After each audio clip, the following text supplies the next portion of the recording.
अब क्या बताते हैं परमात्मा, जैसे कुछ बुजुर्ग लोग हैं, वृद्ध हो गए बेचारे, ये तत्व ज्ञान ना मिलने से, अध्यात्म ज्ञान ना मिलने से अपने को जो ट्रेनिंग मिलती है परिवार से, रिश्तेदारी से, कुटुंब कबीले तक, समाज से, वो केवल यही मिलती है भाई अपना करके खा ले और ले कर दे दे। ये तो एक नेक पुरुष का कर्तव्य बनता है, ये तो फर्ज होना ही चाहिए। लेकिन इसके साथ साथ हमने भविष्य का जो करना था, वो परमात्मा की साधना, धर्म पुण्य करने थे, वो ज्ञान के बिना वंचित रह गए। और वो ज्ञान मिले सतगुरु और संत से, तो परमात्मा कहते हैं आखिर तुझको कौन कहेगा गुरु बिन आत्म ज्ञान। ठीक है, समाज संसार में रहने की विधि तो आपको समाज के लोग बता ही रहे हैं, लेकिन आत्म कल्याण का जो मार्ग है वो संत ही बताया करते हैं। और संतों तक आप पहुंच नहीं पाते, क्योंकि आप उसी ऐसे समाज में ग्रिप हो गए और उन्हीं विचारों से आप संतुष्ट हो गए कि इतना ही काम है। जब सत्संग में आवांगे पता चलेगा कि मनुष्य का और भी एक आवश्यक काम है जो हमने प्रारंभ नहीं किया। दास पहले गांव गांव में जाते थे, सत्संग करता था। एक गांव में दो भाई थे, एक ने उपदेश ले लिया था, एक उनके पिताजी थे, बहुत नेक आत्मा थे, लेकिन इस ज्ञान के अभाव से वो इन सत्संग आदि के नाम से बहुत खिंचते थे। हम वहाँ 3 दिन का पाठ करते थे जैसे यहाँ चलता है, और 3 दिन तक 2-2, 3-3 बार टाइम में सत्संग करते थे। घर वालों को समझाते थे, क्योंकि नया भगवान, नया ही ज्ञान, कई दिन तक लगातार समझाने से कुछ बुद्धि में आता है ये। तो हम सत्संग कर रहे थे, उन घर वालों ने अपने सभी भाईचारे को कह दिया था कि हमारे घर में 3 दिन कोई भी हुक्का बीड़ी तम्बाकू का प्रयोग करने नहीं आवे, या घर में बीड़ी तम्बाकू लेकर भी नहीं आवे। तो क्या हुआ कि उनका बूढ़ा ऊपर चौबारे में, आंगन में, गर्मियों के दिन थे, ऊपर हुक्का भर कर बैठ गया दूसरे भाई अपने पुत्र के घर पे। हम सत्संग करते रहे।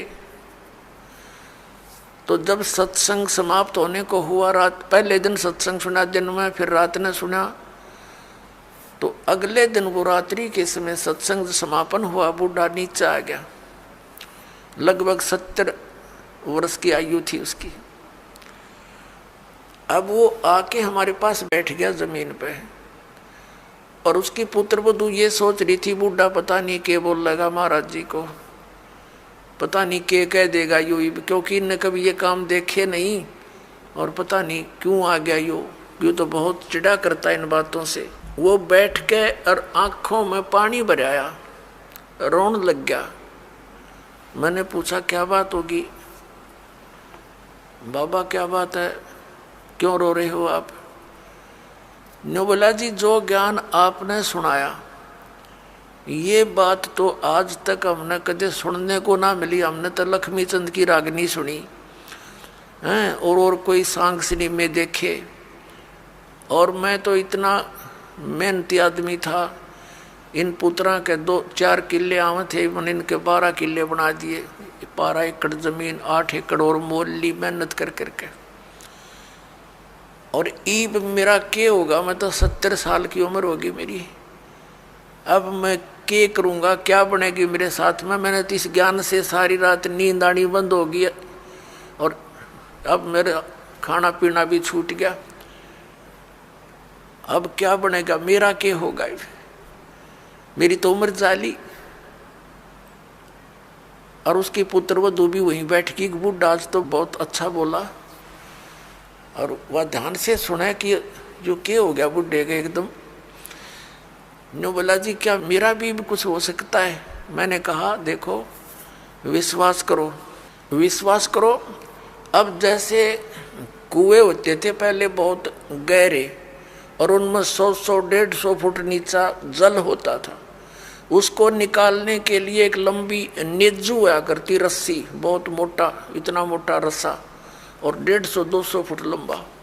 और उसके बाल्टी बांध दी जाती थी और वो बाल्टी से पानी निकालते थे तो 100 फुट दूर तक खींच के ले जाते थे 2-3 जने और फिर बाल्टी से जल निकल आता था। तो मैंने कहा कि जैसे कुएं में बाल्टी जा रही हो और निज्जू हाथ से छूट गई रस्सी और वो तो जा रही है और भाग दौड़ के और उसको पकड़ने की चेष्टा कर ली यार, वो हाथ में आ जा लास्ट की 6 इंच भी ठहगी, लास्ट की गिरते गिरते अगर 6 इंच भी बची हो और हाथ में पकड़ी जावे तो क्या हो, वह बाल्टी भी बाहर आ जा और पानी भी साथ आवे, जल भी भरा होगा और बाल्टी भी मिल गई, कुछ भी ना गया। अरनों का जान देव तो जाए ली तो वो तो जा ही रही है, फिर तो पड़ गए कुएं में, हाथ से छूट गया मनुष्य जीवन। मनुष्य जीवन के अंतिम सांस में भी ये सत भक्ति आपको मिलेगी, आपको मनुष्य जीवन मिलेगा, ये गारंटीड बात है।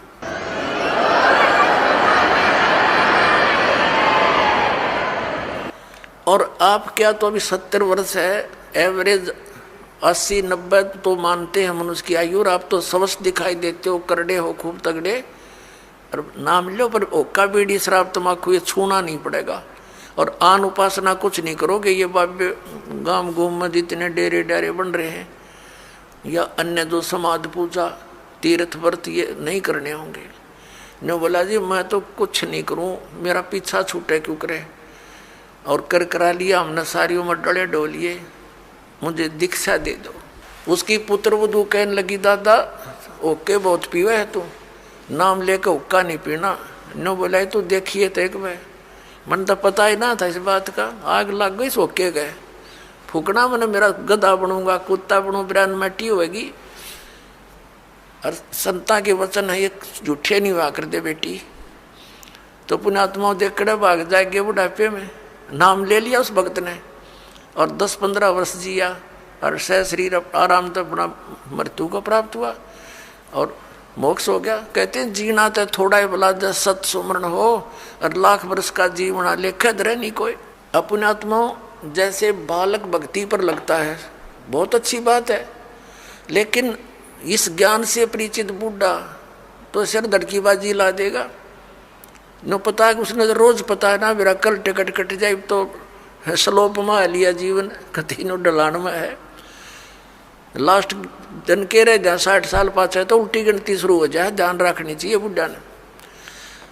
और डट के करे भक्ति अपना पीछा छुटवावे। और ईबत ही न्यू पड़े रहे, जैसे एक कवि का एक शब्द है, बिना ज्ञान के ऐसे दुखी होते हैं।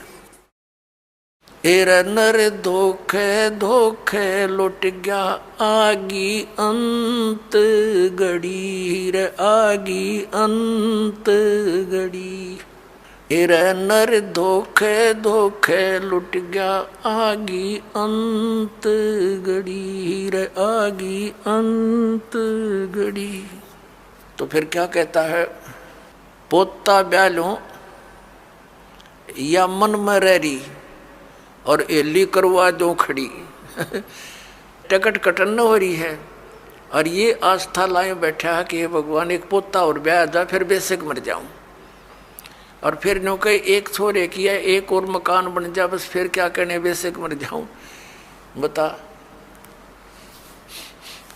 इस प्रकार की आस्थाएं अज्ञानता से वृद्ध अवस्था में ये ज्यादा बढ़ जाती है, और जब ज्ञान हो जाएगा तब अपना माला लेके और बैठ जा कुण में, ना ताश खेले ना होके पाड़े ना गप्पे मारे, दिन रात एक करके अपना भक्ति करा के पीछा छुड़वावे। तो इस प्रकार पुण्यात्माओं परमात्मा कहते हैं पाछे गई सो जान दे और ले रहे तीन राख, उल्टी ला चढ़ाइयो करो अपुटी चाक। अगम निगम को खोज ले बुद्धि विवेक विचार, उदय अस्त का राज मिले तो बिन नाम बेगार। क्या कहते हैं परमात्मा के याद दिलाना चाहते हैं कि जरा सा कुछ विवेक से काम ले ए प्राणी, अगम निगम को खोज ले और बुद्धि विवेक विचार, उदय अस्त का राज मिले तो बिन नाम बेगारे। परमात्मा याद दिलाते हैं कि जो परमात्मा की भक्ति नहीं करते वो चाहे पूरी पृथ्वी का राजा है। आपने न्यू दिखा है कि तो बड़े आगे पाछे इसका सलूट मारनी है और बड़ी जय जयकार हो रही है। परमात्मा कहते हैं ये तो 3 व्हीलर वाला है, अपने पल्ले तो पैसे खर्च कर रहा है और खूब चहल पहल दिखाई देती है, अंत में इसकी वाह बिरन माटी होगी, याद रखेगा।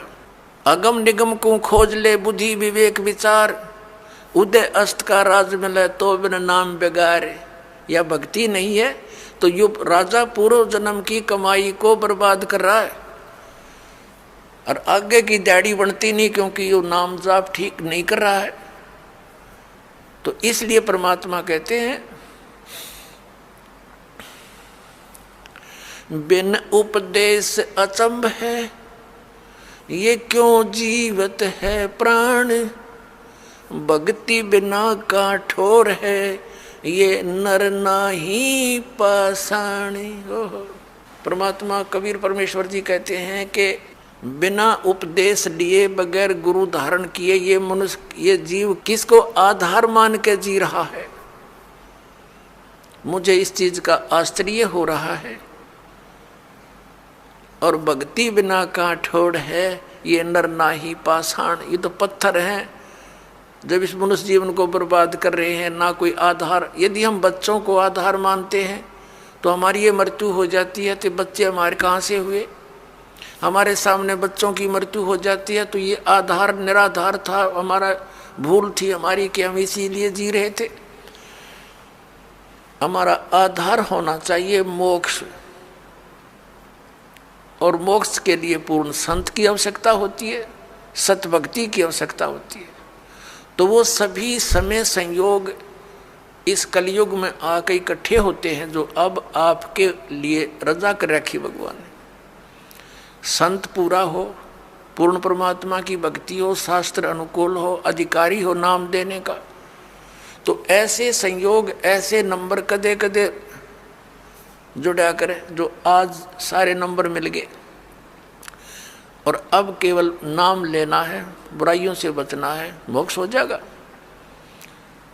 परमात्मा क्या कहा करते हैं, यो सौदा फिर नाही संतो, यो सौदा फिर नाही, यो सौदा फिर नाही रे संतो, ये सौदा फिर नाही। लोहे जैसा ताव जात है, लोहे जैसा ताव जात है, ये काया दे सराही रे संतो, यो सौदा फिर नाही। ये सौदा फिर नाही संतो, यो सौदा फिर नाही। ये मनुष्य जीवन का मिलना बार बार नहीं होता। किसी सदग्रंथ को उठाकर देख लो, किसी महापुरुष के विचार देख लो कि मानुष जीवन दुर्लभ है, ये मिले न बारंबार, और जैसे तरवर से पत्ता टूट जाए वो फिर नहीं लगता डार। परमात्मा कहते हैं कबीर साहब जी के इड़की दे दे रोएगी सुरता जो तू चलेगी अकेली। जिस परिवार के लिए तू सारा दिन केवल इस पशु जैसे कर्म में ही लीन रहता है, और जब तेरी मृत्यु होने का समय आ जाएगा, अचानक बीमारी भयंकर हो जाती है लाइलाज, फिर वो सोचता है कि अब मेरा क्या होनेगा भगवान, मेरे बच्चे रह गए, इनका क्या होगा। परमात्मा कहते हैं तू भक्ति कर, मेरी शरण में आ, तेरी आयु भी बढ़ाऊंगा, तेरे बच्चों की भी रक्षा करूंगा। इसलिए भगवान की खोज हम कर रहे थे, भक्ति कर रहे थे कि हमारा ऐसा बुरे टाइम में भगवान मदद किया करता है। तो परमात्मा कहते हैं तू मेरी शरण में आ, फिर लग ढंग से। कहते हिड़की दे दे रोएगी सुरता, आत्मा को कह रहे हैं जब तू चल लेगी अकेली। जिस परिवार को अपना मान रहा था वो तो यहीं रह गया, तेरी बाँ पकड़ के ले जाएंगे यम के दूत। फिर नो कह पछाड़ खा खा रोएगी तू आत्मा, क्योंकि तेरा कोई संभालने वाला होगा नहीं, तेरा भगवान परमात्मा साथ दे नहीं, क्योंकि आपने उसकी साधना की नहीं विधिवत। और यदि आपने सत भक्ति कर रखी है और आपका यहाँ से जाना भी तो है ही सभी ने, लेकिन मालिक आपके साथ खड़ा पाओगा जब कहेगा बेटा मेरे साथ, और यम के दूत दूर हो जाएंगे, न एक दूर कति 100 कोस दूर खड़े पाओगे। तो हमने उस दिन की भी अब थोड़ी सी चिंता करनी चाहिए जब संसार छोड़कर